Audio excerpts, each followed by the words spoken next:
the theme of my speech today is the story of starts. Because I really truly believe that life is a journey, life is a story that each one of us is the author of, a story that you develop.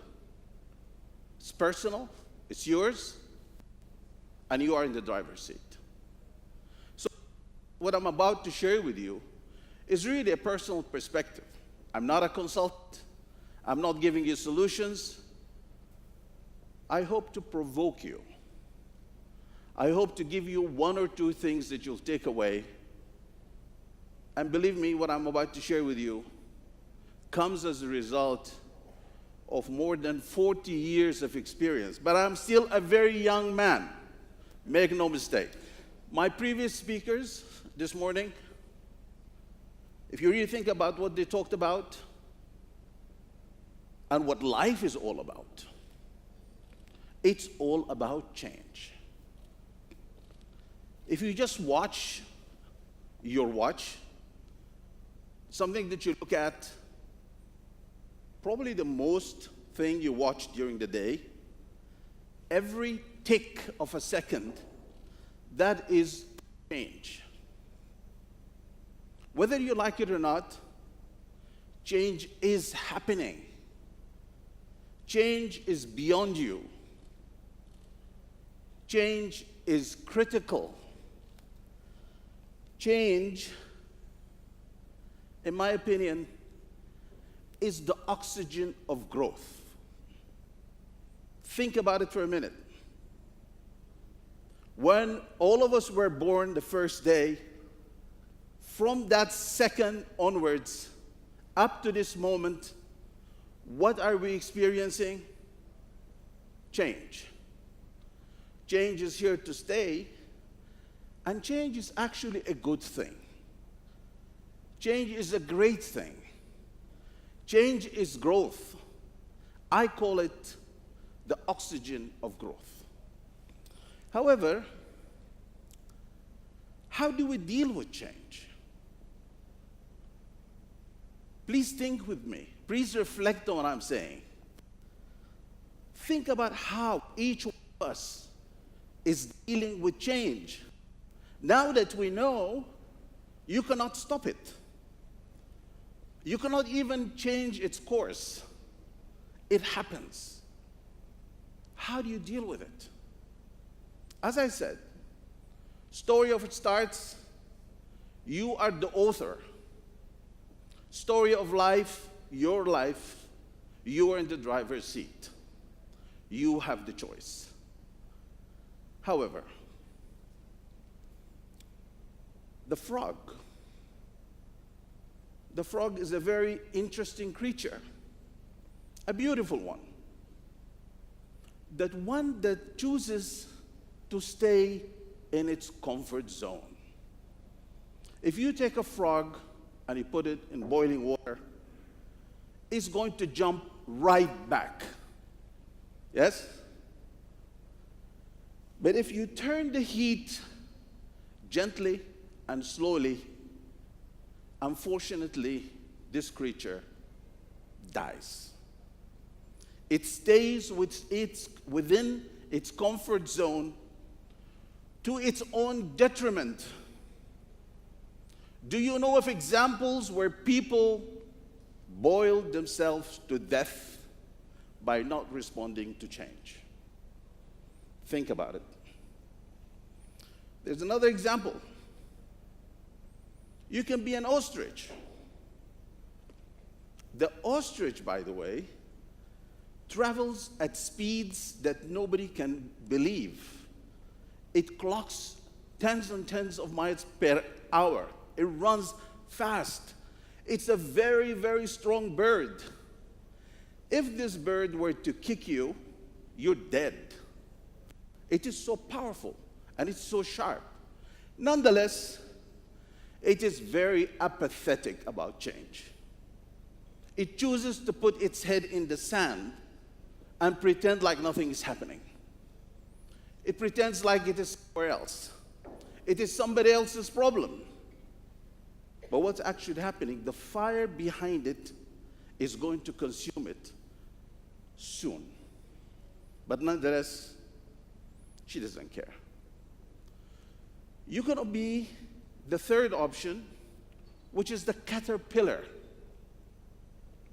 The caterpillar is actually a worm that changes into a larva that actually reacts positively to change. And it becomes a beautiful butterfly. In the process, it generates silk that is very dear to us. We love it, we enjoy it. So actually, we can have or can be any one of these three creatures in response to change. The choice is yours. Honestly, this is something, it's a perspective that I've experienced in life, I'm still experiencing. And people that manage to recognize change, deal with change in a positive way, making change a friend, not an enemy, getting out of our comfort zone courageously, decisively. These are people that will experience the growth implications, the positive implications of change. Vision 2030, in my opinion, is a very bold demonstration of taking the bull by the horn, of addressing and confronting reality now, and doing something about it in a very articulately planned manner. It's all about change. Today, it's about change. What's going on in Saudi Arabia? Our world is turning faster. Overhaul of a kingdom. The plan of Our country is facing a new era. Saudization drive. Our society is transforming and adapting. Allow women to drive. Our markets are shifting. Build a new mega city. Our customers are more demanding. I'm so excited. I look forward to driving. Our competitors threaten. our Kona Electric. And some challenges are yet invisible. By the way, I don't know if I should apologize or just make a note that you'll see in my slides a lot of cars. Surprise. And I think they're Toyotas or Lexuses. We're open for business, especially for the females. They're safe, convenient, easy to get, reliable. Thank you. You know, Ahmed didn't pay me to come here. And I said to him, these SAP guys are really, really, you know what. But I had to make advantage of this opportunity. So you've been a great crowd. I'm not done yet. Okay, it's all about change. It really is about change. Life is about change. So, Vision 2030 is about us. It is the leadership have done its role. The way to respond to change is you create a vision. Then you create a strategy. Then you go to execution. We are in the execution phase. And regardless of where you come from or what walk of life you're in, this is about us. It's also about creation of a hell of a lot of opportunities. You have seen in Carlos and Timo's presentations and discussions, there is huge opportunities that are unraveling and will be coming everybody's way. So let's go for it. And 2030 is putting digitization at the forefront. That is the drive. The ambition is to be the hub in the world for technology. With SAP as partners, I have to be correct, we're just about to go live, 80% in, so I will need Ahmed's support. But no, SAP is a great partner. Seriously, I'm very proud that we made the choice, and it's going very well, by the way.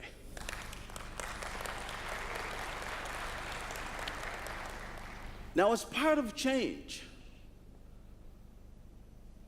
there is a new reality, a reality that we must see, a reality that we must understand, a reality that we must deal with, because the consequences of not doing something about it, you have seen, is very grave. Well, people talk about the digital transformation, the digital disruption.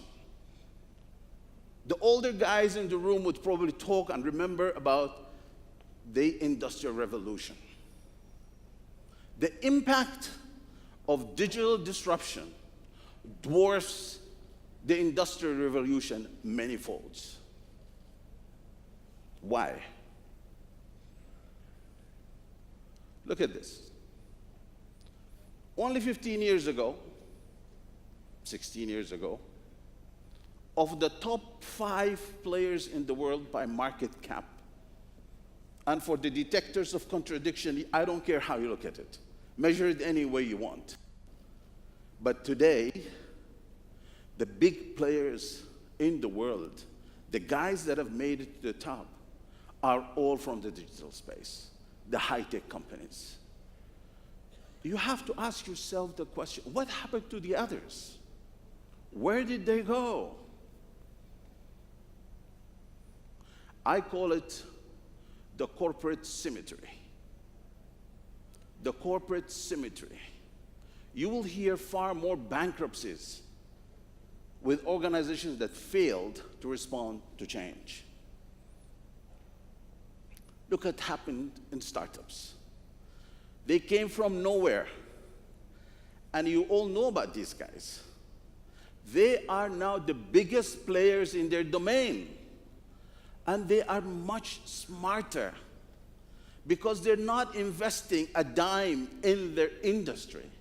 They're investing in other things, but not in taxis, where Uber today is the largest taxi company in the world.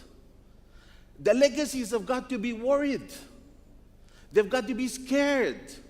They've got to be thinking long and hard. What does this mean? You may think we're in the Middle East, so we're far. We're not.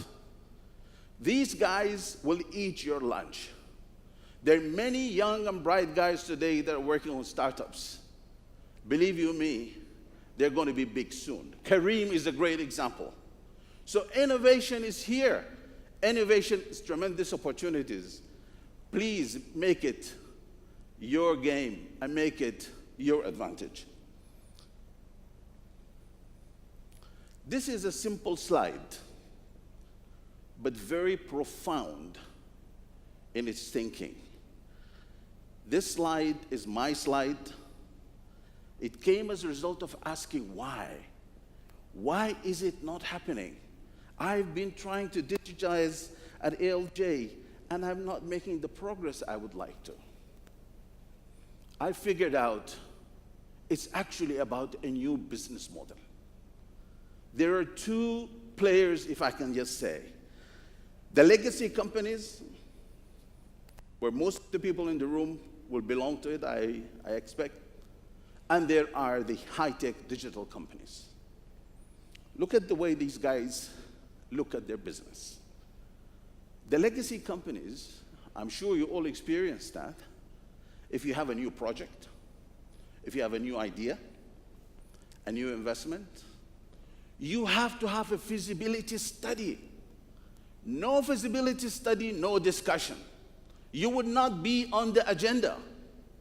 But if you make it to the agenda, you better have the right answers for ROI, for cash, for very rational, correct way of looking and evaluating if the company is going to invest in the project. But you don't pass this toll gate, you're gone, you're finished. It's gone, it's canceled, it's shelved.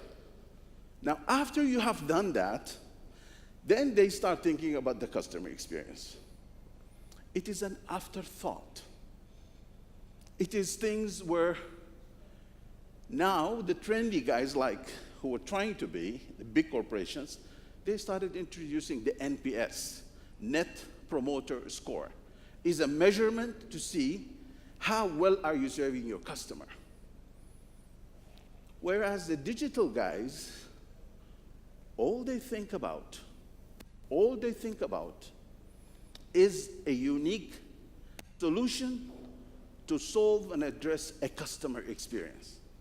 That's why you see the kids, they're 20 years old, they're 21 years old, they come up with these wonderful ideas, and they make billions out of it. Making money is much later in the game. They even have a new word for it. It's called monetization. It is making money somehow. I don't know how, but through this great, unique customer experience, we are going to figure out how we're going to make money.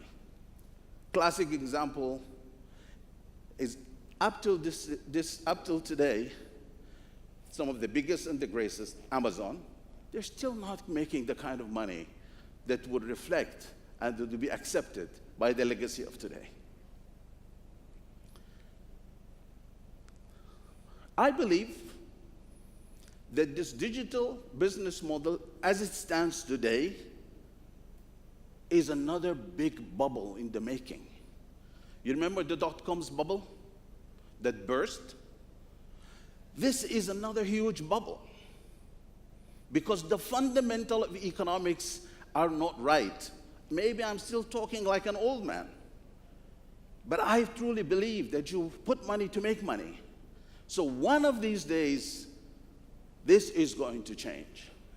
Now, my advice to me, my company, to people in the legacy world, we know how to make money. We understand the customer experience. What we need to do is acquire and make the change of going digital. Believe me, that's easier said than done, and I'll explain why in a second. You also have to realize, and that's another big one, that actually the market is changing much more than we are willing to see or even comprehend. Why? Because this phenomena has come up, the millennials. These are people who are so self-centric. These are people that know and demand, and it's a long list of things. But if you don't understand how these guys behave, you have lost out on understanding your market. You really have, and it's not simple. It's not easy. And I'll explain to you why in a second. These guys have created the youthquake. It's very interesting. It's vibrant, it's dynamic, tremendous new opportunities everywhere, and particularly here in Saudi Arabia. But there are many challenges. I'll give you one. You know, these guys, if it's not for free, they don't want it. We transfer, we talk, all the stuff that you see is for free. If it's not for free, they shut it. They just move on. Look at this. Very simple, one example of the WhatsApp statistics. Facebook purchased it for 19 billion in 2015. WhatsApp generates 55 million messages a day. If they charge 1 cent per message, they'll be making $6.6 billion. This is huge money, but it is free. I'm sure 90%, if not everybody in the room, is using WhatsApp. How do they do it? Can you imagine you selling your products for free? Ahmed, can you sell me something for free? Of course they do. Anyway, so think about this. And then from people like me, who are obviously not a millennial, I think most of the people in the room, with the except of my 2 kids who are here today, there might be a few other young guys in here, but we are all past that stage. I have convinced myself the only way out is to be a millennial at heart. That you have the passion, that you have the resilience, you have the flexibility, you have the willingness to accept and deal with change, then you stand to win. So auto industry, no exception. Big change in the auto industry. It's changing very fast. Here's the CEO of big Toyota saying that it's not about technology. It's not about making cars. It's about technology.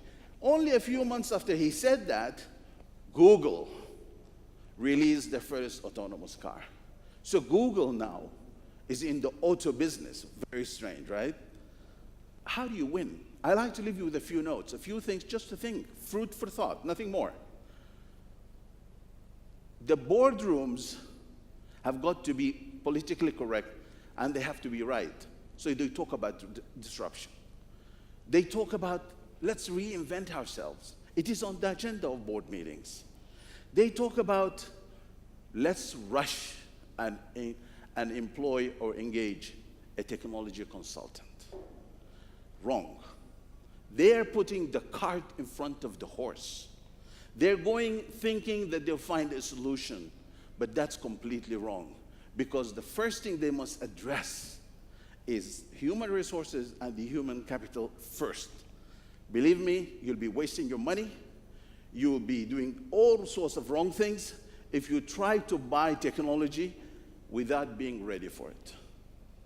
Okay? And ready for it is human capital. And within the human capital, technology can come later. There's abundance of technology. We are not short of technology, but we're short of people. We're short of the right things.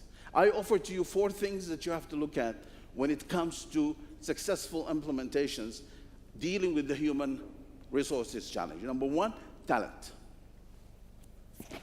About talent, people think, let's get the MITs, let's get the Harvards, let's get the Stanfords. That's not what we're talking about. It is talent who understands the game, who accepts that thinking, who's willing to work in a manner that will generate execution decisively and expeditiously. It is when you have people that can be part of a corporate culture, a culture that promotes collaboration. Cultures of legacies promote heroes. People want to be heroes. Legacies do not promote collaboration. Collaboration is the name of the game today. If there's nothing else you've learned today, please remember, if you're a leader or a participant, go for collaboration. That's the best way to get the best results. And above all, the mindset at the executive level. If this change is not led, is not driven by the most senior people in the company, in the organization, don't start. It will fail. I can guarantee you that. Today is about us. We can create change ourselves. Today, we take on tomorrow, together with you. So face tomorrow. Dare to go fast forward. Start up. Lift off. Try something. Challenge the given. Do it yourself. Act, don't ask. Never stop starting, because every beginning holds a bold new promise. So let's create exciting stories of starts together.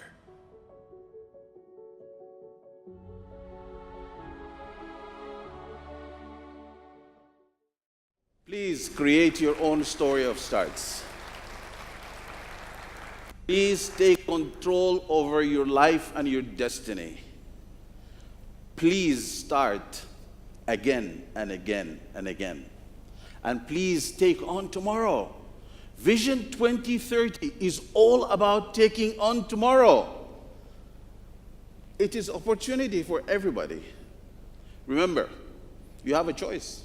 You can be a frog, you can be an ostrich, or you can be that caterpillar.